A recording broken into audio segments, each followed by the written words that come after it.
What happens when someone you tried to destroy walks into your studio stronger than ever, and in just 30 seconds exposes everything you've been hiding?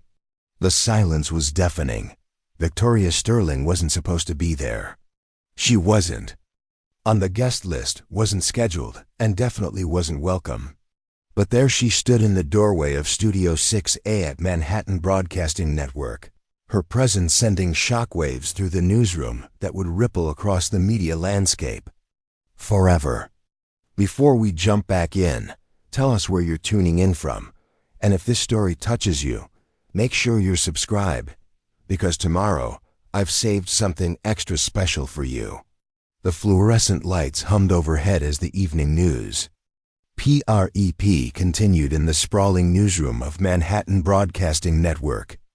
It was Thursday, October 12th, and the energy crackled with the usual pre-show intensity that had made MBN the most watched cable news network for 3 consecutive years. Reporters hunched over their laptops, producers barked orders into headsets, and the constant chatter of breaking news alerts filled the air like a symphony of controlled chaos. In Studio 6A, the crown jewel of the network, Diana Blackwood adjusted her signature black-rimmed glasses and shuffled through the stack of notes that would guide her through another night of primetime programming. At 52, Diana had carved out her place as the undisputed queen of liberal commentary, her razor-sharp wit and relentless pursuit of conservative targets, making her show Blackwood Tonight appointment television for millions of viewers. Her angular face, framed by perfectly styled auburn hair, reflected the confidence of someone who had never met a political opponent she couldn't dismantle on live television. The studio itself was a monument to modern broadcasting excellence.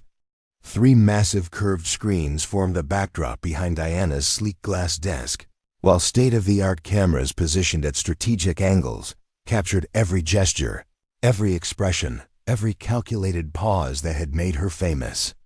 The lighting was designed to be both flattering and authoritative, casting Diana in the kind of glow that made viewers lean forward in their living rooms, hanging on every word. Tonight's show was supposed to be particularly satisfying for Diana. Her team had spent weeks preparing what they internally called the takedown piece on Victoria Sterling, the former federal prosecutor who had been making waves with her unconventional approach to justice reform. Victoria had recently been nominated for a high-profile position in the new administration, and Diana had been salivating at the opportunity to tear apart her record on national television. Executive producer Marcus Webb paced behind the cameras, his perpetually worried expression more pronounced than usual. At 38, Marcus had climbed the network ladder by being Diana's most trusted lieutenant, anticipating her needs before she even voiced them, and ensuring that every show ran with military precision. His gray suit was impeccable despite the stress sweat that had begun to form at his temples, and his constant checking of his phone betrayed the nervous energy that kept him functioning in the high-pressure world of cable news. "Diana, we're 30 minutes out," Marcus called across the studio, his voice carrying the authoritative tone that had earned him respect throughout the building. "Legal just cleared the Sterling segment. We're good to go with everything." Diana nodded without looking up from her prep materials, her red pen marking strategic emphasis points on the script that would guide her through what she expected to be Victoria Sterling's political obituary. The research was damning, or at least it appeared to be when presented through Diana's particular lens. Old cases taken out of context, judicial decisions painted in the worst possible light, and anonymous sources willing to question Victoria's judgment on everything from her prosecutorial record to her personal character. The newsroom buzzed with anticipation. Junior producers scurried between desks, fact-checkers made last-minute verifications, and the graphics department put finishing touches on the visual elements that would accompany Diana's verbal assault. This wasn't just another segment. This was the kind of political demolition that had made Diana Blackwood a household name and turned MBN into the most influential voice in progressive media. Camera operator Jake Morrison adjusted his equipment with the precision of someone who had been filming Diana's show since its inception 5 years ago. At 29, Jake had seen countless political figures enter this studio confident and leave broken, their careers forever altered by Diana's surgical approach to character assassination. He took pride in his technical expertise, ensuring that every shot captured the maximum impact of Diana's performance. Sound engineer Kelly Chun ran final checks on the audio equipment, her headphones carefully monitoring the levels that would carry Diana's voice into millions of homes across America. Kelly had developed an almost supernatural ability to detect the slightest technical imperfection, and tonight she was determined that nothing would interfere with what promised to be one of Diana's most memorable performances. The Green Room, located just down the hall from the main studio, housed the evening's scheduled guests. 2 political commentators sat reviewing their notes, both aware that they were essentially props in Diana's show, brought on to provide the illusion of balanced discussion while Diana controlled the narrative with iron-fisted precision. Neither guest expected to say much. Their role was to nod appropriately and provide just enough pushback to make Diana's responses seem even more devastating. Security guard Tom Rodriguez monitored the building's multiple entrances from his station in the lobby.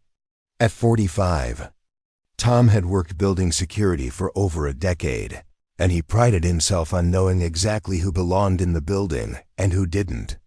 The guest list for Diana's show was always meticulously maintained, and Tom had memorized every name, every face, every detail that might be relevant to maintaining the controlled environment that made MBN's programming possible. In the makeup room adjacent to the studio, senior makeup artist Lisa Thompson applied the final touches to Diana's appearance. Lisa had perfected the art of making Diana look both approachable and intimidating, using subtle techniques to enhance her natural authority while ensuring she photographed perfectly under the harsh studio lights. Diana's makeup was armor, carefully applied to project strength and confidence to viewers who would judge every detail of her appearance. The control room overlooked the studio through a wall of reinforced glass, its banks of monitors displaying multiple camera angles, graphics packages, and social media feeds that tracked viewer engagement in real time. Director Sarah Kim sat at the center of this technological nerve center, her hands poised over the controls that would orchestrate every second of the evening's broadcast. Sarah had directed hundreds of Diana's shows, and she could anticipate the host's rhythms with almost telepathic accuracy. Network executives watched from their corner offices, their attention divided between multiple screens showing competing networks and internal reports tracking advertising revenue, viewer demographics, and social media buzz. Tonight's show was expected to generate significant online engagement, the kind of viral moments that translated directly into advertising dollars and network prestige. The makeup of Diana's audience was carefully cultivated, a mix of long-time viewers who tuned in religiously and newer fans drawn by the show's reputation for explosive political content. Social media teams monitored hashtags and trending topics, ready to amplify the most impactful moments from the show across every platform where political discourse thrived. Writers and researchers worked frantically in the bullpen area, preparing follow-up questions and backup material in case the main segment needed additional support. The Victoria Sterling file was thick with documents, quotes, and background information that could be deployed at a moment's notice to reinforce whatever narrative Diana chose to pursue. Technical crews ran final systems checks, ensuring that every camera angle was perfect, every microphone was functioning properly, and every graphic was ready to display at precisely the right moment. Preparing and narrating this story took us a lot of time, so if you are enjoying it, subscribe to our channel. It means a lot to us. Now back to the story. The studio operated like a well-oiled machine, each component essential to creating the seamless broadcast that viewers took for granted. In her private office overlooking the newsroom, Network President Jennifer Walsh reviewed the evening's lineup with satisfaction. The Sterling segment was exactly the kind of programming that had built MBN's reputation and driven their ratings to unprecedented heights. Jennifer had hired Diana specifically for her ability to dominate political conversations, and tonight's show promised to deliver everything the network's audience craved. The editing bay hummed with activity as teams prepared clips and segments that would be deployed across digital platforms immediately after broadcast. Modern cable news was no longer confined to television. Every moment had to be optimized for social media consumption, turned into shareable content that would extend the show's impact far beyond its original airtime. Interns rushed between departments, carrying scripts, fetching coffee, and absorbing the electric atmosphere that surrounded a major political takedown. Many of them had dreamed of working in television news, and tonight they were witnessing the kind of programming that could define careers and reshape political landscapes.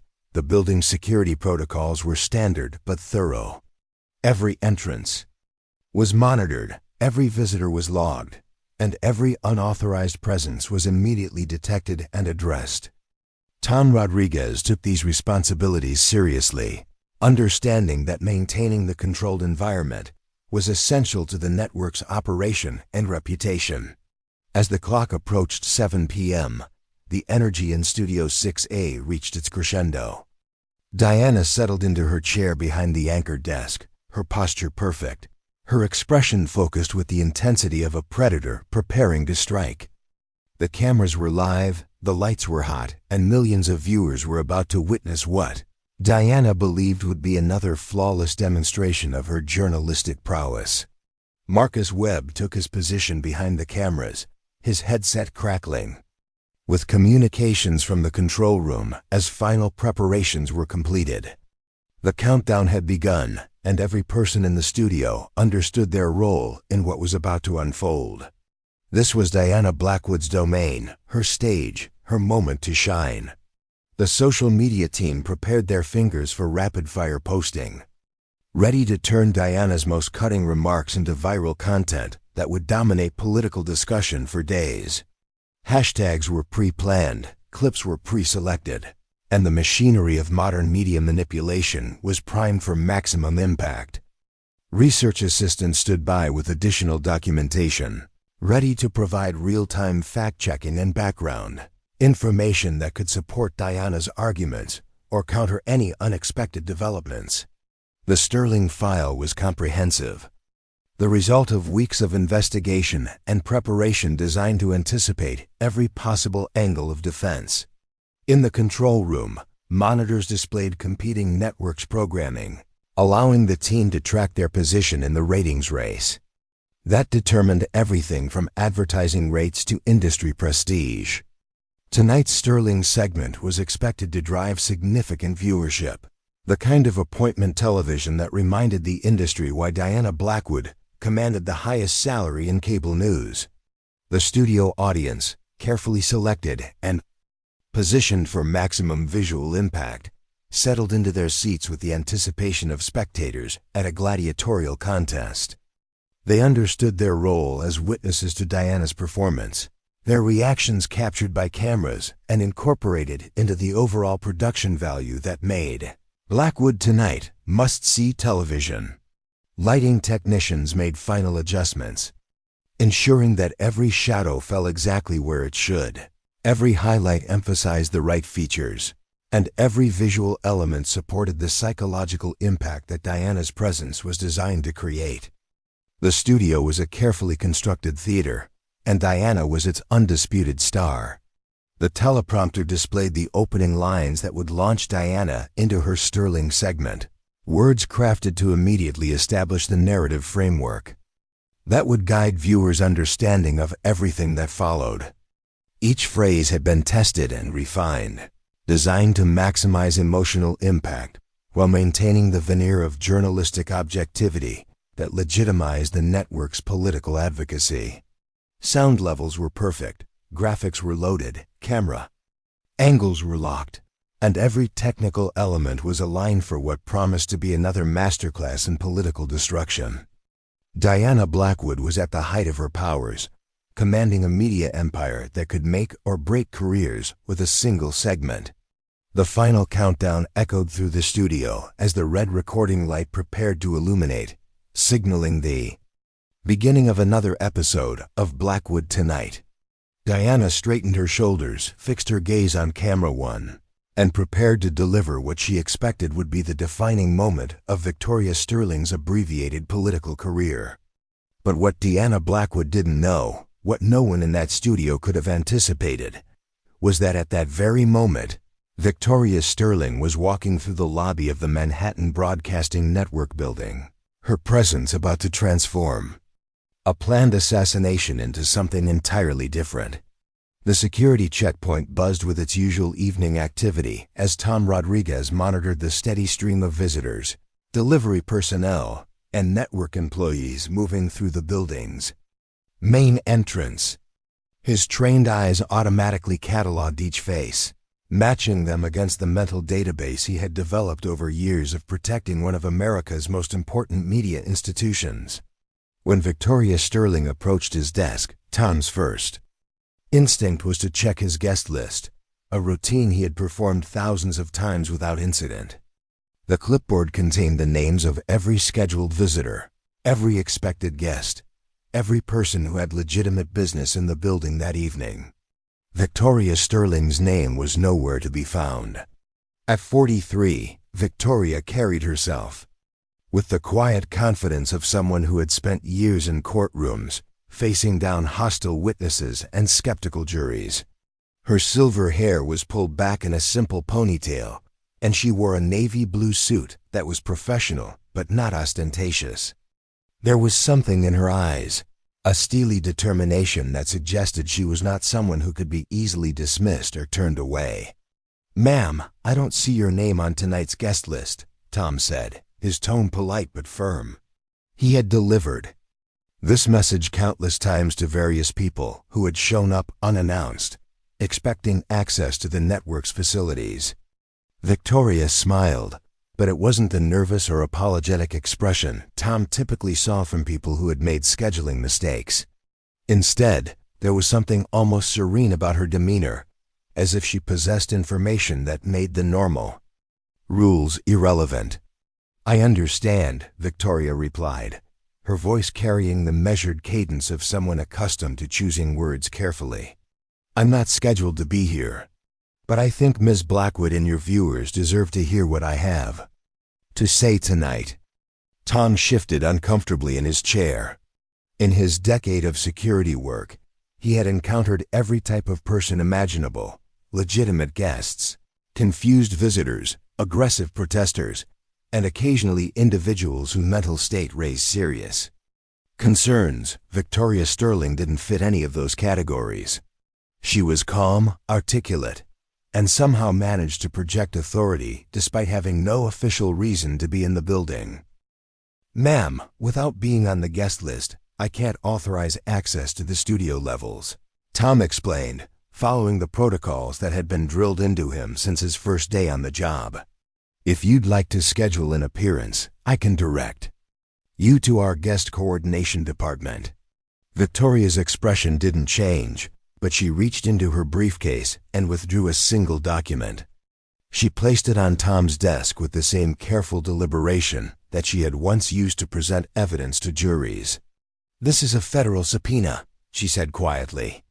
"It requires Ms. Blackwood and MBN to preserve all documents, recordings, and communications related to certain investigations. I thought it would be professional to deliver it personally, rather than having federal marshals serve it during her live broadcast." Tom's eyes widened as he scanned the official document. He had never encountered a situation like this, and his training hadn't prepared him for the possibility that someone might arrive with legitimate federal business that superseded normal guest protocols. The subpoena was genuine, bearing all the official seals and signatures that marked it as a legitimate federal court order. More importantly, it was addressed not just to the network, but specifically to Diana Blackwood. requiring her immediate compliance with a federal investigation into media corruption and potential RICO violations related to coordinated attacks on public figures. "I need to contact my supervisor," Tom said, reaching for his phone with hands that had begun to shake slightly. This was far beyond his authority level, and he understood that whatever was happening could have serious implications for the network and its star host. Victoria nodded patiently. "Of course. But I should mention that time is somewhat important here. Ms. Blackwood's show starts in 15 minutes, and I believe her audience deserves to understand the context before she makes any statements that might complicate her legal situation." The implications of Victoria's words hung in the air like a fog. Tom had worked security long enough to understand when someone was being polite while simultaneously applying pressure. Victoria Sterling wasn't threatening anyone, but she was making it clear that the normal rules of engagement had suddenly changed. Security Supervisor Maria Santos arrived within minutes, her 20 years of law enforcement experience immediately apparent in the way she assessed the situation. She reviewed the subpoena carefully, noting not just its authenticity, but the specific timing of its service. Federal investigations didn't typically surface minutes before major television broadcasts, unless someone had planned the timing very carefully. "Miss Sterling," Maria said, her voice carrying the authority of someone who had dealt with every conceivable security scenario, "I understand you have legitimate business here, but our protocols require advanced coordination for any legal service, especially during active broadcasting." Victoria's response was measured and professional. "I appreciate your position, Ms. Santos. However, this subpoena specifically relates to statements that Ms. Blackwood plans to make tonight. Given the potential legal implications, I thought it would be in everyone's interest to ensure she's properly informed before proceeding." Maria exchanged glances with Tom, both security professionals recognizing that they were facing a situation that fell well outside normal procedures. The subpoena was real, the timing was suspicious, and the potential for disaster was enormous if they handled the situation incorrectly. "I need to contact our legal department," Maria said, but Victoria raised a gentle hand. "By all means, contact whoever you need to contact. But I should point out that Ms. Blackwood goes on air in 12 minutes, and if she makes certain statements while under federal investigation without being properly informed, it could constitute obstruction of justice." The weight of Victoria's words settled over the security team like a heavy blanket. They were no longer dealing with a routine visitor management issue. They were potentially standing at the center of a federal investigation that could implicate the network's biggest star. In the elevator bank near the security desk, several network employees had begun to notice the unusual commotion. Word spread quickly through the building that something significant was happening in the lobby, though few people understood the full implications of Victoria Sterling's unexpected arrival. Marcus Webb's phone buzzed with a text from security, informing him that there was a situation in the lobby that might require his attention. With 10 minutes until airtime, Marcus was focused entirely on ensuring that Diana's show launched flawlessly, but the urgency in the security message suggested that this wasn't something he could ignore. "Diana, I need to step out for 1 minute." Marcus called across the studio. "Something's come up that requires my attention." Diana barely looked up from her final preparations, her focus entirely consumed by the upcoming Sterling segment that she expected would dominate tomorrow's news cycle. She had no idea that the subject of her planned attack was currently standing in the building's lobby, armed with federal documents that could change everything. When Marcus arrived in the lobby, Maria Santos quickly briefed him on the situation. The federal subpoena was genuine, Victoria Sterling's presence was legitimate, and the timing suggested that someone had orchestrated this moment with surgical precision. "What exactly is she asking for?" Marcus demanded, his producer instincts immediately calculating the potential impact on the evening's broadcast. "She's not asking for anything," Maria replied. "She's serving legal documents and suggesting that Ms. Blackwood should be informed before making any public statements that might affect an ongoing federal investigation." Marcus felt the first flutter of genuine panic in his chest. Federal investigations were the kind of external threat that could destroy careers, tank stock prices, and reshape entire networks overnight. If Diana proceeded with her planned Sterling segment while unaware of a federal investigation, the legal and public relations fallout could be catastrophic. "How long do we have?" Marcus asked, checking his watch and calculating the rapidly shrinking window before Diana went live. "Ms. Blackwood's show starts in 8 minutes, Victoria interjected calmly. "I would strongly recommend that she be informed of this development before making any statements that might be construed as retaliatory or intimidating." Marcus understood the subtext immediately. Victoria Sterling knew exactly what Diana had planned for tonight's show, and she was offering a warning disguised as professional courtesy. The federal investigation was real, but Victoria's timing was strategically perfect. "I need to speak with our legal counsel," Marcus said, but Victoria's next words stopped him cold. "Your legal counsel is already aware of this investigation," Victoria replied, her voice carrying the quiet authority of someone who held all the cards. "The subpoena requires preservation of all communications, including those between MBN executives and outside counsel, dating back 6 months. The implications hit Marcus like a physical blow. If the network's legal communications were under federal scrutiny, it meant the investigation was far more extensive than a simple records request. Someone had been building a case for months, and tonight's timing suggested they were ready to make their move public. In Studio 6A, Diana continued her final preparations, unaware that her carefully planned evening was about to become something entirely different. The cameras were hot, the audience was seated, and millions of viewers were about to tune in for what they expected would be another masterful demonstration of Diana's political destruction techniques. But in the lobby, Victoria Sterling stood patiently, holding documents that would transform Diana Blackwood from hunter to hunted in the span of 30 seconds. The federal investigation was real, the evidence was substantial, and the timing was absolutely perfect. Marcus Webb faced the most important decision of his career: rush back to the studio and warn Diana about the federal investigation, potentially causing her to panic on live television, or allow her to proceed with her planned attack on Victoria Sterling while unaware that she was walking into a carefully constructed trap.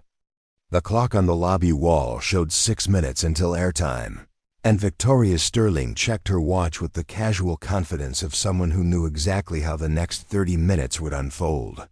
She had spent her career as a federal prosecutor, timing her revelations for maximum impact, and tonight would be no different.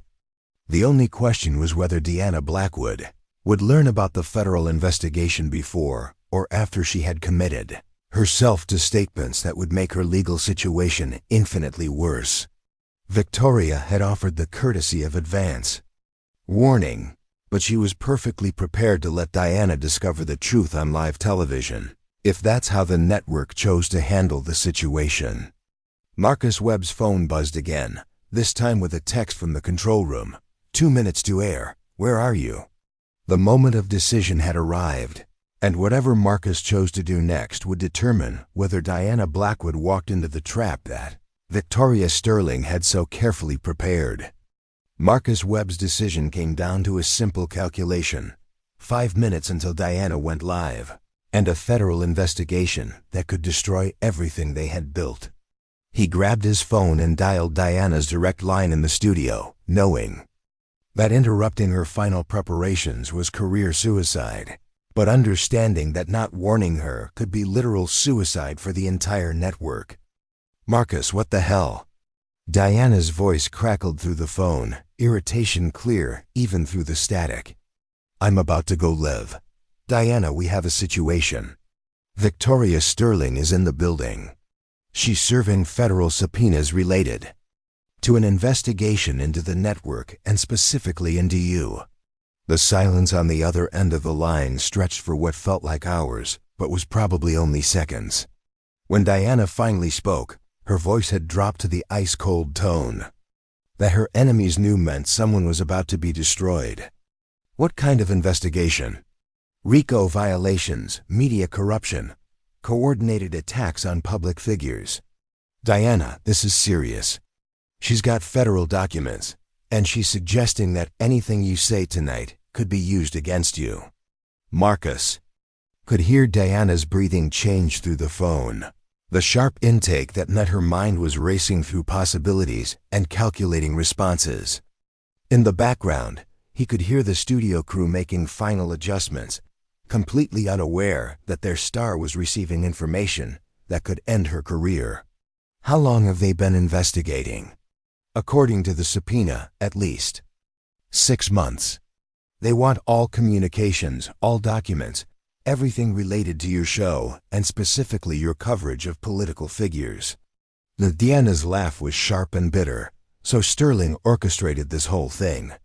She knew about tonight's segment, and she's trying to intimidate me into backing down.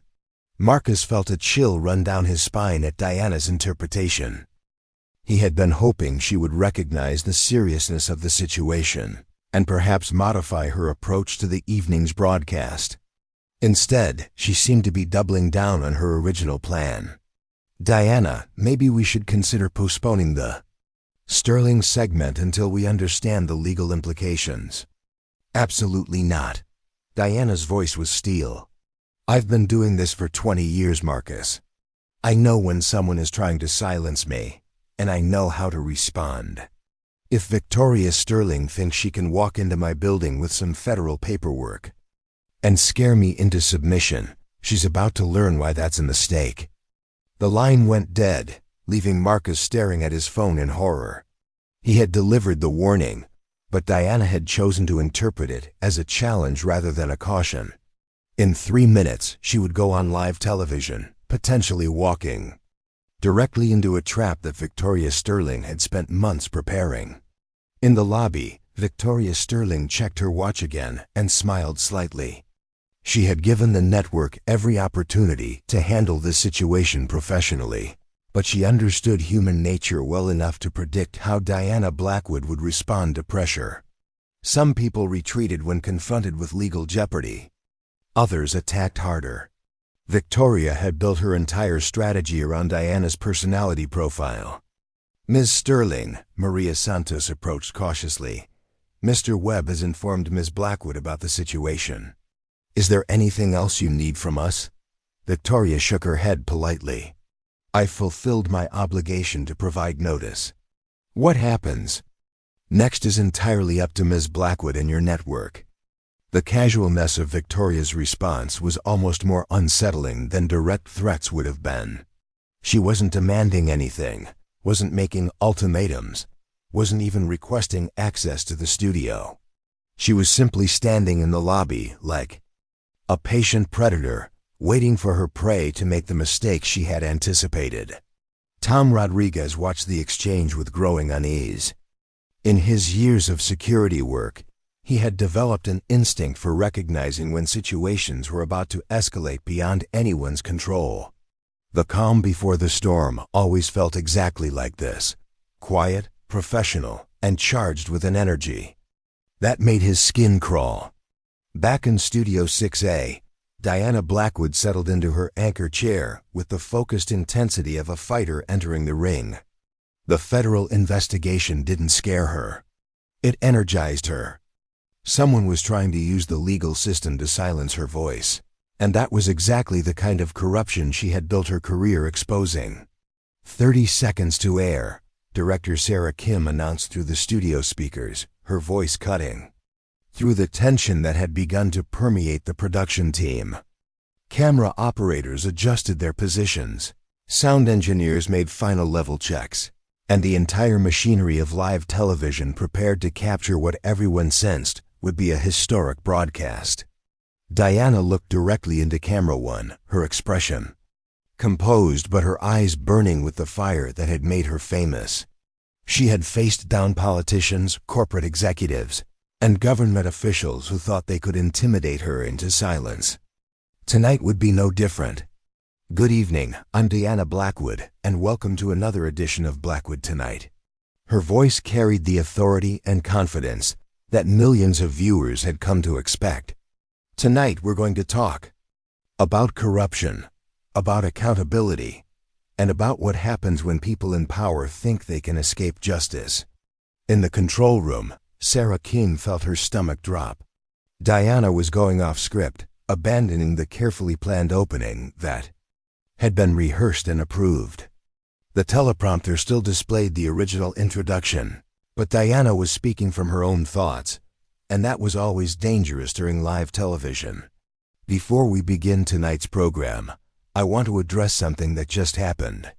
Here at MBN, moments ago, a woman named Victoria Sterling arrived at our building with federal documents, attempting to intimidate this network and this host into abandoning our commitment to journalistic truth. Marcus Webb, watching from the studio floor, felt his blood pressure spike. Diana wasn't just ignoring his warning. She was using the federal investigation as the opening salvo in her attack on Victoria Sterling. This was exactly the opposite of what any rational person would do when facing potential legal jeopardy. Ms. Sterling apparently believes that federal investigations can be used as weapons to silence inconvenient voices. Diana continued, her voice gaining intensity with each word. She apparently believes that serving legal papers minutes before a broadcast will scare journalists into abandoning their duty to the American people. In the lobby, Victoria Sterling tilted her head slightly as she listened to Diana's words, echoing from the monitors scattered throughout the building. Everything was proceeding exactly as she had anticipated. Diana Blackwood was doing exactly what Victoria had hoped she would do, escalating a legal situation into a public confrontation. But here's what Miss Sterling doesn't understand, Diana said, leaning forward slightly to emphasize her words. Intimidation tactics might work in courtrooms, but they don't work in newsrooms. Federal investigations might silence other people, but they don't silence the truth. Diana paused for effect, allowing her words to resonate with viewers before delivering what she intended to be the killing blow. So tonight, instead of backing down, instead of being intimidated, we're going to do exactly what we planned to do. We're going to examine Victoria Sterling's record, her methods, and her fitness for public office. The studio audience, sensing the drama unfolding before them, began to murmur appreciatively. They had tuned in expecting a typical political takedown, but this felt different, more personal, more immediate. Diana wasn't just attacking a political figure. She was fighting back against what she portrayed as an attempt to silence her. Miss Sterling wants to talk about federal investigations, Diana continued, her voice rising with righteous indignation. Let's talk about investigations. Let's talk about how a prosecutor can abuse her power, how someone can use the legal system as a weapon against her political enemies, and how corruption can hide behind the facade of justice. In the control room, Sarah Kim watched the ratings monitors in amazement. Viewership was spiking beyond anything they had seen in months. Social media engagement was exploding. Diana's impromptu response to the federal investigation was generating exactly the kind of viral content that networks dreamed about. But legal counsel Jennifer Walsh, monitoring the broadcast from her office, felt nothing but dread as she watched Diana systematically destroy any hope of negotiating a favorable resolution to the federal investigation. Every word Diana spoke was being recorded, time-stamped, and would undoubtedly be used as evidence of the very corruption that investigators were trying to prove. Victoria Sterling thinks she can walk into this building and intimidate us, Diana said, her voice now carrying the full weight of her legendary righteous anger.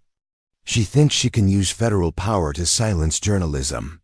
She thinks she can escape accountability by hiding behind legal technicalities.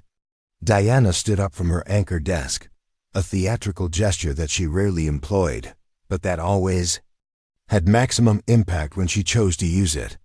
The cameras adjusted automatically to follow her movement, capturing the full effect of her physical presence as she delivered what she intended to be her most devastating attack.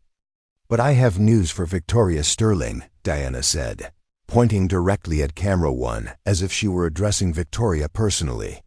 "Your intimidation tactics won't work. Your federal investigations won't silence us. And your corrupt use of power won't escape exposure on this program." In the lobby, Victoria Sterling remained perfectly still, her expression unchanged as Diana's words echoed through the building. Tom Rodriguez and Maria Santos watched her carefully, expecting some reaction to the brutal public attack she was receiving. Instead, Victoria simply checked her watch again and smiled. "Miss Sterling," Maria ventured carefully, "are you planning to respond to these statements?" Victoria's response was calm and measured. "Miss Blackwood is certainly entitled to her opinions. I'm sure her viewers appreciate her passion." The understatement was so profound that it took both security officers a moment to process. Diana Blackwood was using national television to accuse Victoria Sterling of corruption, intimidation, and abuse of power, and Victoria's response was to acknowledge Diana's right to free speech. Back in the studio, Diana was just getting started. The federal investigation had transformed her planned political attack into something far more personal and far more dangerous. She was no longer just questioning Victoria's qualifications. She was fighting for her own survival, and that made her exponentially more ruthless. "Let's examine Victoria Sterling's record as a federal prosecutor," Diana said, returning to her anchor desk but maintaining the elevated energy that had electrified the studio. "Let's look at how she's used her power, who she's targeted, and how she's manipulated the legal system to serve her political ambitions." The graphics package that appeared behind Diana was devastating in its visual impact. Photos of Victoria Sterling were juxtaposed with statistics about prosecutorial misconduct, quotes taken out of context from legal filings and allegations from anonymous sources that painted her as everything from incompetent to corrupt. "In case after case, we see the same pattern," Diana continued, her voice carrying the prosecutorial tone that made her so effective at destroying political opponents. Selective enforcement, political targeting, and a complete disregard for the rights of defendants who don't serve her agenda. Each accusation was carefully crafted to sound damning while remaining technically defensible. Diana had perfected the art of character assassination through implication, allowing viewers to draw conclusions that she never explicitly stated, but that were clearly implied by her presentation. The Sterling case study shows us exactly how corruption operates in modern America, Diana said, warming to her theme. "It's not crude bribery or obvious graft. It's the subtle abuse of power, the selective application of justice, and the use of federal authority to silence political opponents." The irony of Diana's words was lost on no one except Diana herself. While accusing Victoria of using federal power to silence opponents, Diana was using her television platform to destroy Victoria's reputation and career prospects. The parallel was so obvious that even her most devoted supporters began to feel uncomfortable. In the makeup room, Lisa Thompson watched the broadcast with growing horror. She had worked with Diana for years, and she had never seen her this animated, this personal, this seemingly out of control. The federal investigation had clearly rattled Diana more than she was willing to admit, and her response was to go nuclear against the person she blamed for her predicament.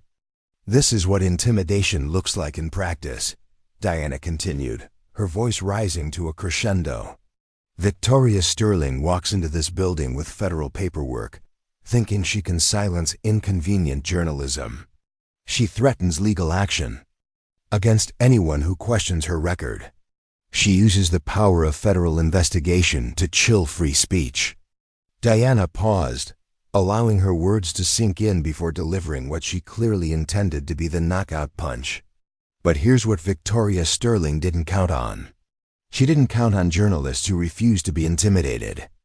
She didn't count on news organizations that won't be silenced by threats. And she didn't count on viewers who can see through her corruption. The studio erupted in applause, the audience responding to Diana's passionate defense of journalistic freedom with the enthusiasm of people witnessing a historic moment. Social media engagement was reaching unprecedented levels, with hashtags supporting Diana trending worldwide within minutes. But in the lobby, Victoria Sterling remained unmoved by the spectacle unfolding on the monitors around her. She had anticipated every element of Diana's response, from the righteous indignation to the accusations of intimidation to the rallying cry for journalistic freedom.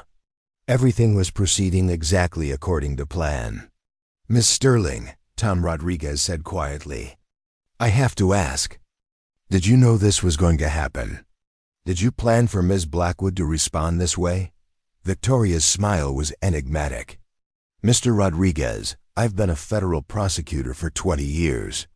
I've learned that people tend to reveal their true character. When they're under pressure, Ms. Blackwood is simply showing your viewers who she really is." The subtle implication of Victoria's words was chilling. She hadn't just anticipated Diana's response. She had engineered it.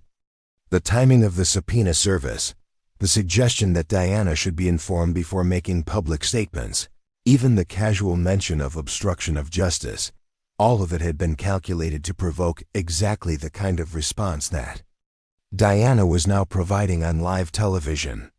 Back in the studio, Diana was building toward what she clearly intended to be the climactic moment of her attack. "Victoria Sterling represents everything that's wrong with our justice system," she declared, her voice carrying the moral authority that had made her famous. "The abuse of power, the political corruption, the use of federal investigations as weapons against political enemies. Each accusation was more inflammatory than the last, and with each word, Diana was providing prosecutors with evidence of exactly the kind of coordinated attack that the federal investigation was designed to expose. She was literally proving the government's case on live television, and she seemed completely unaware of the trap she was walking into. "So here's my message to Victoria Sterling," Diana said, looking directly into the camera with the intensity that had intimidated countless political figures. "Your intimidation tactics won't work. Your corrupt use of power won't be tolerated. And your attempt to silence this program will fail." Diana stood up again, a gesture that signaled she was approaching the conclusion of her opening monologue. "We will not be silenced. We will not be intimidated. And we will continue to expose corruption wherever we find it, regardless of who tries to stop us." The applause was thunderous, the social media response was explosive, and Diana Blackwood had never felt more powerful or more justified in her career. She had turned a potential legal crisis into a triumph of journalistic integrity, or at least that's how it appeared to her and her audience. But what Diana didn't know, what no one in that studio could have anticipated, was that Victoria Sterling was no longer standing in the lobby. While Diana had been delivering her passionate defense of press freedom, Victoria had quietly made her way to the studio level, and she was now standing just outside Studio 6A, waiting for the perfect moment to make her entrance. The federal investigation was real, the subpoenas were legitimate, and the evidence was overwhelming. But Victoria Sterling's masterstroke wasn't the legal case she had built. It was her understanding of exactly how Diana Blackwood would respond to pressure, and her willingness to let Diana destroy herself on national television. Security cameras captured Victoria's movement through the building, but with all attention focused on Diana's broadcast, no one was monitoring the feeds. The controlled environment that MBN had spent years perfecting was about to be shattered by a single person who understood that sometimes the most devastating attacks come not from confrontation, but from simply allowing your opponent to reveal their true character to the world. Diana concluded her opening monologue with the satisfaction of someone who believed she had just delivered the performance of her career. The audience was cheering, the ratings were soaring, and Victoria Sterling's attempt to intimidate her had backfired spectacularly, or so it seemed.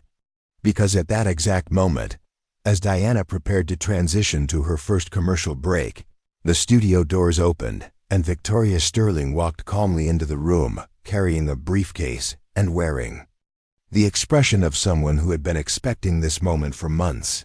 The reaction was immediate and electric. Camera operators swung their equipment toward the unexpected visitor.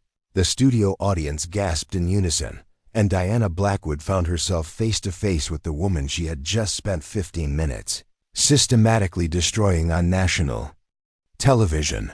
But Victoria Sterling didn't look destroyed. She didn't look intimidated or angry or even surprised.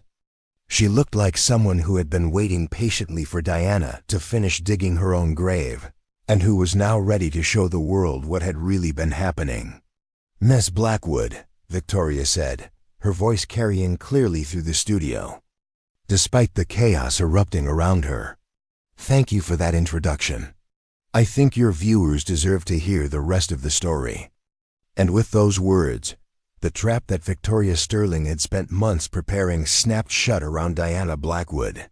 Live on national television, in front of millions of viewers who were about to witness the most devastating 30 seconds in the history of cable news.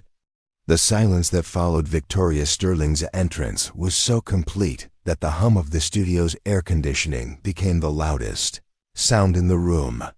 Every person in Studio 6A seemed frozen in place, as if movement itself might shatter whatever spell had suddenly transformed a controlled television environment into something unpredictable and dangerous. Diana Blackwood stared across the studio at Victoria Sterling, her mind racing to process how her carefully orchestrated evening had suddenly become something entirely different. The woman she had just spent 15 minutes destroying on national television was standing calmly in her studio, surrounded by cameras and bright lights, looking as composed as if she had been invited. Victoria's entrance had been perfectly timed. She had waited until Diana had committed herself completely to the attack, until every inflammatory accusation had been made and recorded, until there was no possibility of retreat or damage control. Now, with millions of viewers watching live, and social media amplifying every moment, Victoria Sterling was ready to reveal what she had really come to do. "Security to Studio 6A. Marcus Webb's voice crackled through the communication system, his panic evident even through the static. He had been watching from the control room when Victoria appeared on camera, and his first instinct was to have her removed as quickly as possible.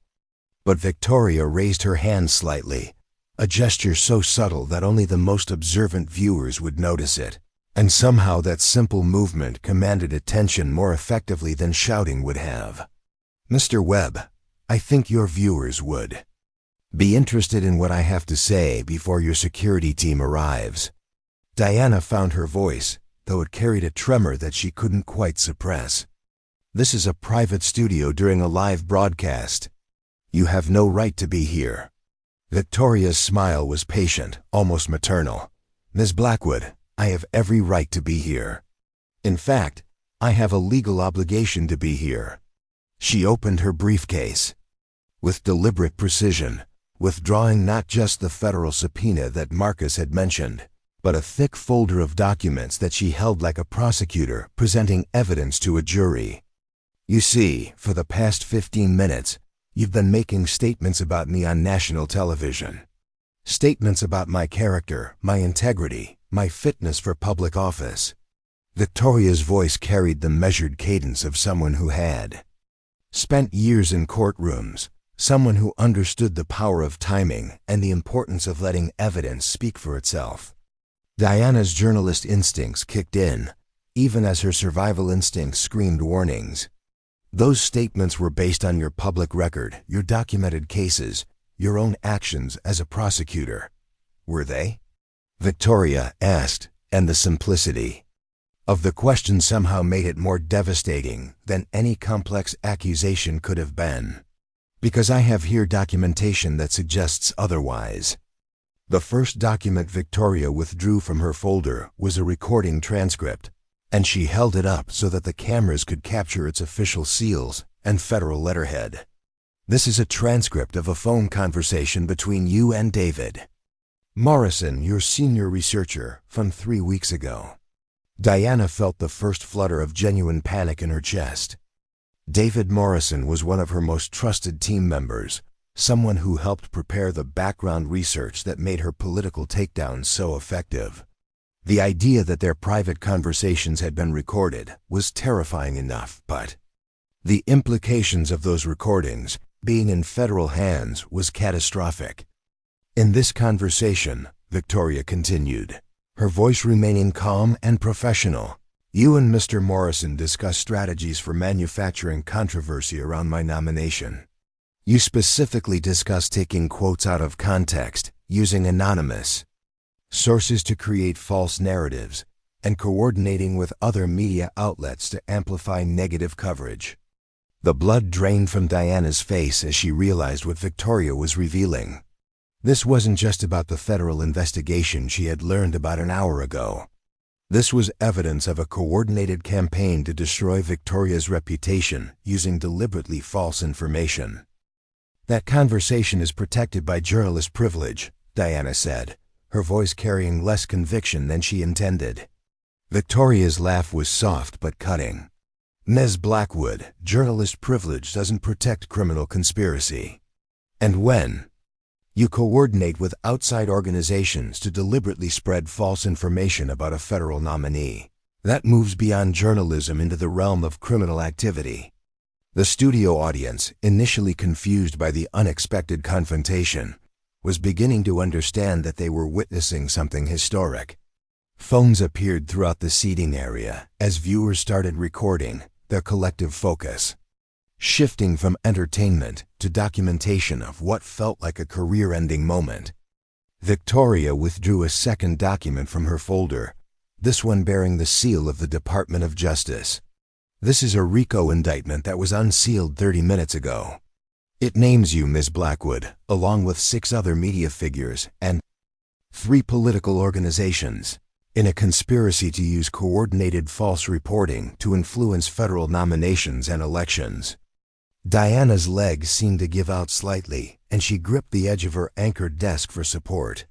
RICO charges were typically reserved for organized crime syndicates, and the idea that her journalistic activities could be prosecuted under racketeering statutes was beyond her worst nightmares. "The federal investigation you learned about tonight," Victoria continued, "wasn't a surprise audit of your practices. It was the culmination of an 18-month investigation into what prosecutors are calling the largest media corruption conspiracy in American history." The control room erupted in chaos as director Sarah Kim tried to decide whether to cut away from what was clearly becoming a legal disaster for the network. But the ratings were spiking beyond anything they had ever seen, and the commercial pressure to continue broadcasting was overwhelming. "Your network executives," Victoria said, addressing not just Diana but the cameras and the audience beyond, "have been cooperating with federal investigators for 6 months. The emails you thought were private, the strategy sessions you believed were confidential, the coordination meetings with political operatives that you assumed would never surface, all of it has been documented and recorded." Diana's mind raced through the implications of Victoria's revelations. If the network executives had been cooperating with federal investigators, it meant that everything she had said and done for months had been monitored and documented. Every inflammatory segment, every coordinated attack, every strategy session had been building the case against her. "The subpoena I served tonight," Victoria continued, "wasn't to gather evidence. It was a courtesy notification that the evidence-gathering phase was complete and that indictments were being unsealed." Victoria's third document was a printout of social media communications, and she held it up for the cameras to capture. "These are Twitter direct messages between you and operatives from 3 different political organizations, coordinating not just the timing of your attacks on me, but the specific language and accusations you would use." The sophisticated facade that Diana had built her career on was crumbling in real time. Her reputation for independent journalism, her claims of editorial integrity, her pose as a fearless truth-teller, all of it was being systematically dismantled by documents that proved she was part of a coordinated political operation. Ms. Blackwood, Victoria said, her voice carrying the authority of someone who had spent her career prosecuting complex conspiracies. You've spent tonight accusing me of using federal power to intimidate journalists. But what you've actually been watching is a demonstration of how federal power is supposed to work. Methodically, carefully, and based on evidence rather than manufactured outrage. The studio audience was completely silent now, understanding that they were witnessing not just a confrontation, but a legal proceeding being conducted on live television. Diana Blackwood, the woman who had built her career destroying other people's reputations, was having her own reputation systematically demolished by someone who understood exactly how to present evidence for maximum impact. Victoria withdrew. A fourth document, this one thick with official seals and signatures. This is a civil complaint filed by 43 individuals whose careers and reputations were damaged by the false reporting conspiracy. The damages being sought total $1.7 billion. Diana's financial ruin was now as certain as her legal jeopardy. Even if she somehow avoided criminal conviction, the civil liability would destroy her wealth, her network contract, and any possibility of future employment in media. The timing of tonight's broadcast, Victoria continued, was specifically designed to give you one final opportunity to demonstrate the practices that federal prosecutors have been investigating.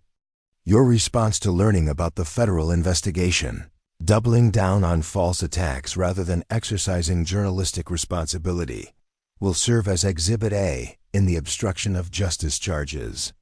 The trap had been perfect in its execution. Victoria had given Diana every opportunity to respond responsibly to news of the federal investigation. Instead, Diana had chosen to escalate her attacks, providing prosecutors with real-time evidence of the very misconduct they were investigating. Marcus Webb's voice crackled through the studio speakers again. Ms. Sterling, I need to ask you to leave the studio immediately. Victoria's response was directed not to Marcus, but to the cameras and the millions of viewers beyond. Mr. Webb, I understand your concern, but I think your audience deserves to understand what they've been watching for the past year. Ms. Blackwood's program hasn't been journalism. It's been propaganda manufactured by a criminal conspiracy. Diana finally found her voice, though it carried none of the authority that had made her famous. These allegations are completely false. This is a politically motivated prosecution designed to silence independent journalism. Victoria's response was swift and devastating. Ms. Blackwood, let me read you something. She opened to a specific page in her folder and began reading. Quote, "The Sterling nomination gives us a perfect opportunity to test our new model. If we can coordinate the attacks properly, time them with the opposition research drops, and get the other networks to amplify our narrative, we can destroy her before she even gets a confirmation hearing." End quote. Diana's face went ashen as she recognized her own words being read back to her. Where did that come from? From your personal email sent to David Morrison 2 months ago. The same email in which you wrote, and I quote, "Truth is less important than narrative control. If we can make people believe someone is corrupt, it doesn't matter whether they actually are."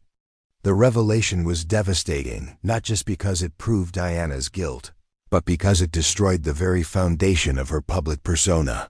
For years, she had positioned herself as a truth-teller, someone who held the powerful accountable through fearless journalism. Now her own words revealed that she viewed truth as subordinate to political narrative. Victoria continued reading from Diana's emails, each quote more damaging than the last. From an email dated 6 weeks ago, federal prosecutors think they're untouchable because they hide behind legal procedures and professional ethics. But reputation destruction is faster than legal proceedings and much more effective. The Irony was perfect and terrible. Diana had written those words about Victoria, describing her strategy for destroying a federal prosecutor's career. Now that same prosecutor was using Diana's own words to demonstrate exactly how the conspiracy had operated. "The email trail," Victoria said, closing the folder with finality, "shows coordination between your program and 6 other media outlets, all receiving funding and direction from the same political organizations. What you've been calling journalism was actually a sophisticated influence operation designed to manipulate public opinion through manufactured scandals." Diana's career was over, her reputation was destroyed, and her legal jeopardy was overwhelming. But Victoria Sterling wasn't finished. She had one more revelation that would ensure Diana's complete and total downfall. "Ms. Blackwood," Victoria said, her voice carrying the gravity of someone delivering a final judgment, "I need to inform you that your show tonight has been broadcast simultaneously to a grand jury in the Southern District of New York. Every word you've spoken, every attack you've made, every demonstration of the criminal conspiracy's methods has been recorded as evidence for your upcoming trial." The studio fell into complete silence as the implications of Victoria's words sank in. Diana hadn't just been broadcasting to her regular audience. She had been providing live testimony to a grand jury that was deciding whether to indict her for federal crimes. "The reason I'm here tonight," Victoria continued, "isn't to defend myself against your attacks. Your attacks were always irrelevant because they were based on manufactured evidence and coordinated lies. I'm here to give you the opportunity to confess your crimes on national television and potentially receive consideration for cooperation." Diana's mind reeled as she realized that Victoria's entire appearance had been choreographed not for the television audience, but for the grand jury. Every question Victoria had asked, every document she had presented, every revelation she had made, had been designed to elicit incriminating responses that could be used in court. "This is entrapment," Diana said desperately. "You can't use federal investigations to create television content." Victoria's smile was patient but implacable. "Ms. Blackwood, there's no entrapment when someone voluntarily commits crimes on live television. You chose to attack me tonight.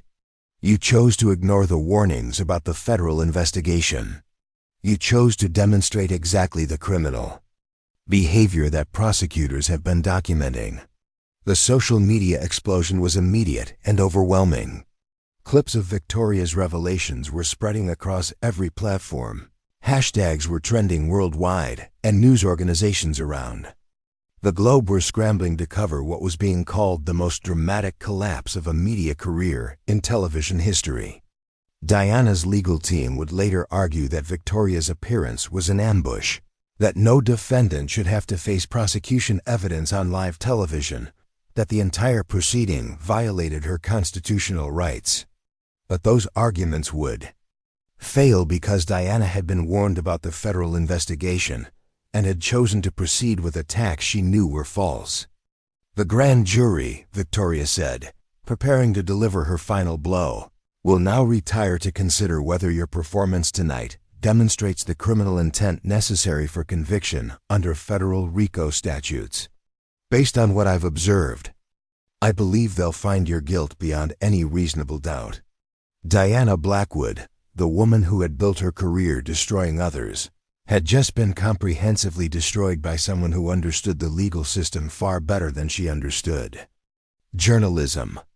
The federal investigation was real, the evidence was overwhelming, and the trap had been executed with surgical precision. "Ms. Blackwood," Victoria said, gathering her documents and preparing to leave, "I want to thank you for this opportunity.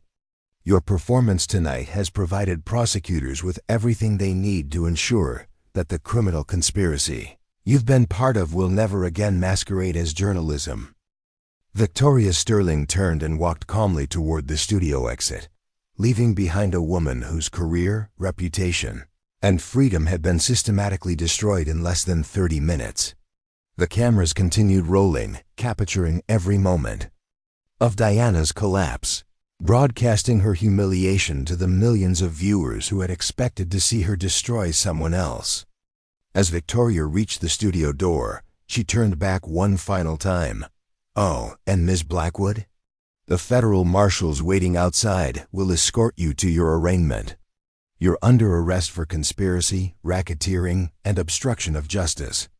You have the right to remain silent, though I notice you've chosen not to exercise that right tonight." The studio erupted in chaos as federal agents entered to take Diana into custody, but Victoria Sterling had already disappeared into the hallway, her work complete.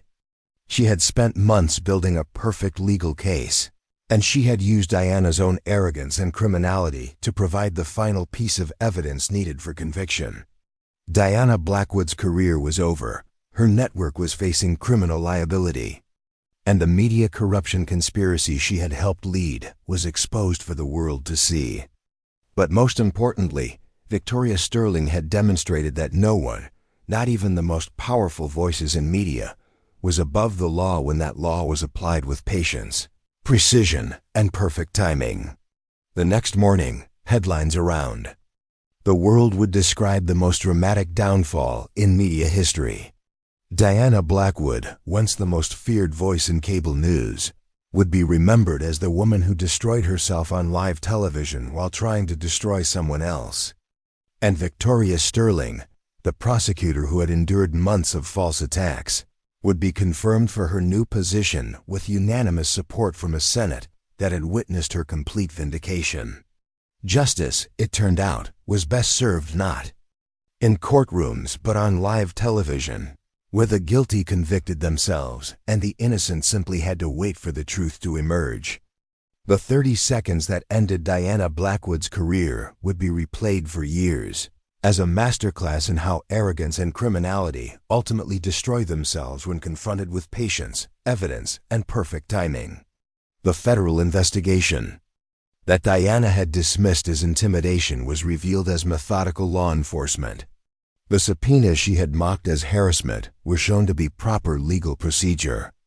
And the woman she had tried to destroy was proven to be everything she had always claimed to be: a dedicated public servant committed to justice, truth, and the rule of law. Diana Blackwood's final broadcast had indeed been historic, but not in the way she had intended. Instead of destroying Victoria Sterling, she had provided the evidence needed to destroy herself and the criminal conspiracy she had helped to lead. The trap had been perfect, the execution had been flawless, and the justice had been complete. The story would be studied in journalism schools as an example of how media power could be corrupted, and in law schools as an example of how patient investigation could expose even the most sophisticated criminal conspiracies. But for Victoria Sterling, it was simply another case closed, another victory for the principle that no one is above the law, and another demonstration that truth always emerges when given of time and the right opportunity. The cameras finally stopped rolling as Diana was led away in handcuffs, her studio empire crumbling around her, her reputation destroyed by her own words, and her freedom forfeit to the justice system she had tried to manipulate. Victoria Sterling had achieved something that many had thought impossible. She had used the legal system to expose and punish a media conspiracy that had seemed untouchable. The 30 seconds that ended Diana Blackwood's career would be remembered as the moment when accountability finally caught up with media corruption, when arrogance met its match in careful preparation, and when someone who thought she was above the law discovered that no one ever really is. The aftermath of Diana Blackwood's live television meltdown reverberated through the media landscape like an earthquake whose tremors would be felt for years to come. Within hours of her arrest being broadcast around the world, network executives found themselves facing a crisis that threatened not just their star host, but the entire foundation of their organization. Manhattan Broadcasting Network's stock price plummeted 37% in overnight trading as investors fled from what was now revealed to be a company built on systematic deception and criminal conspiracy. Emergency board meetings were called as directors struggled to comprehend how their most profitable program had been operating as the centerpiece of a federal racketeering case. Network president Jennifer Walsh sat in her corner office at 3 in the morning, staring at resignation letters from advertisers whose brands could no longer be associated with MBN's programming. The emails kept arriving every few minutes, each one representing millions of dollars in lost revenue and years of relationship building destroyed in a single evening. The legal department worked through the night, trying to assess the network's exposure to both criminal prosecution and civil liability. Early estimates suggested that the damages from the civil suits alone could exceed the network's total assets, while the criminal liability remained an unknown quantity that could result in corporate dissolution. Diana's arrest footage played on every competing network, with legal analysts dissecting every moment of her confrontation with Victoria Sterling. The consensus was universal. This wasn't just the end of one television host's career, but a watershed moment that would force the entire industry to reckon with the line between journalism and propaganda. In newsrooms across America, journalists found themselves defending their profession against accusations that they were all part of similar corruption schemes. The revelation that Diana Blackwood's program had been coordinating with political operatives to manufacture scandals cast suspicion on every investigative report, every expose, every claim of journalistic independence. Victoria Sterling, meanwhile, had returned to her hotel room and was methodically reviewing the evening's events with the same careful attention to detail that had made her such an effective prosecutor. Her phone buzzed constantly with interview requests from networks around the world, but she declined them all. The evidence had spoken for itself, and she saw no need to add commentary to what had already been a perfect demonstration of justice in action. The federal grand jury that had witnessed Diana's confession via live broadcast deliberated for less than 2 hours before returning indictments against all 7 media figures and 3 political organizations named in the original investigation. The speed of their decision reflected both the overwhelming nature of the evidence and the shock of watching criminal conspiracy unfold in real time. Diana's personal attorney, Robert Chun, arrived at the federal detention center where his client was being held to find a woman who seemed genuinely unable to comprehend what had happened to her. For 20 years, Diana had operated with impunity, using her media platform to destroy careers and influence elections without facing any meaningful consequences. They can't prosecute journalists for doing journalism, Diana insisted during their first meeting, her denial still complete despite the overwhelming evidence of her criminal conduct. This is political persecution, pure and simple.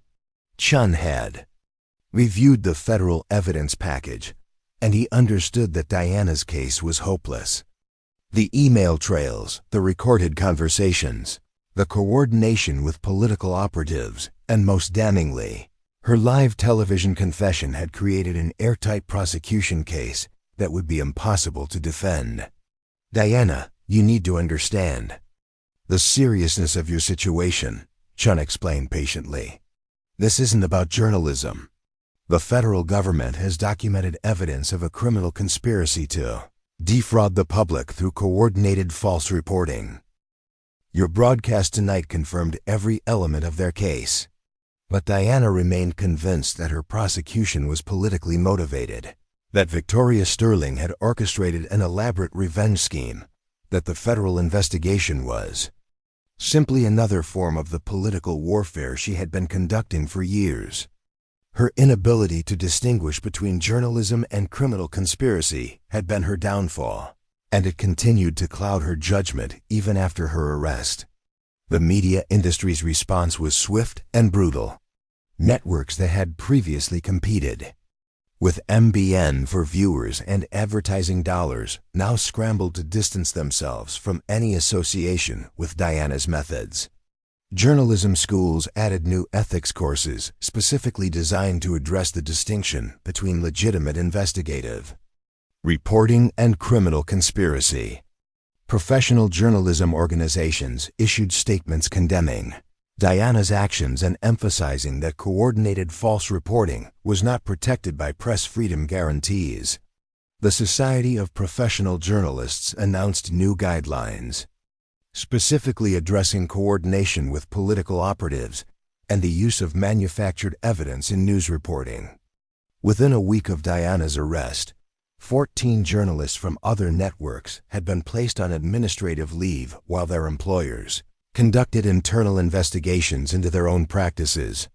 The fear of additional federal prosecution had spread throughout the industry, forcing news organizations to examine their own coordination with political groups and the sourcing of their investigative reports. Victoria Sterling's confirmation hearing, originally scheduled for the following month, was fast-tracked by a Senate that had witnessed her complete vindication on live television. Republicans who had previously expressed concerns about her nomination now praised her prosecutorial skills, while Democrats celebrated her victory over media corruption. The final confirmation vote was 98-0, with only 2 senators absent due to illness. The civil lawsuits filed by the 43 individuals whose careers had been damaged by the false reporting conspiracy moved quickly through federal court. Diana's own broadcast statements, admitting to manufacturing scandals and prioritizing narrative over truth, provided plaintiffs with evidence that would have taken years to develop through traditional discovery procedures. Manhattan Broadcasting Network's insurance company denied coverage for the civil suits, arguing that deliberate criminal conduct was excluded from their policies. The network faced the prospect of defending hundreds of millions of dollars in civil damages without insurance protection, while also paying for criminal defense attorneys for multiple executives who had been named in the federal indictments. The advertising boycott of MBN expanded beyond Diana's program to include the entire network as brands sought to avoid association with the criminal conspiracy. Major corporations that had spent millions on MBN advertising announced they were pulling their support permanently, citing concerns about the network's editorial integrity and legal liability. Diana's former colleagues at the network faced a difficult choice: cooperate with federal investigators in hopes of receiving leniency, or risk prosecution themselves for their roles in the conspiracy. Most chose cooperation, providing prosecutors with additional evidence of the systematic nature of the false reporting operation. The ratings for Diana's final broadcast became the most watched cable news program in television history, but the audience was tuning in to witness a career-ending collapse rather than Diana's usual political commentary. The irony was not lost on media analysts. Diana had finally achieved the massive audience she had always craved, but only by destroying herself on live television. Social media engagement with Diana's downfall exceeded any political event in recent memory. Clips of Victoria Sterling's evidence presentation were shared millions of times, while memes mocking Diana's legal predicament dominated trending topics for weeks.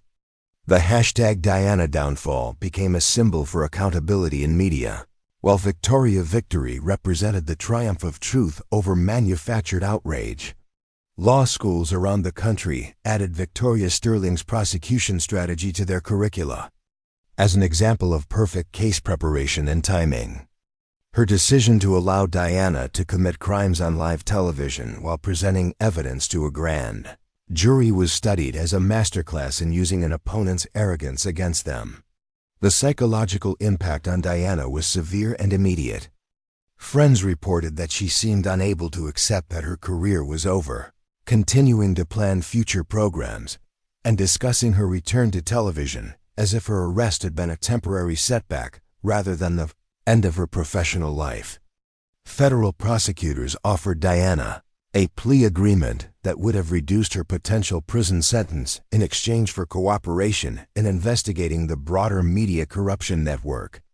She rejected the offer, insisting that she had done nothing wrong and that her prosecution was politically motivated.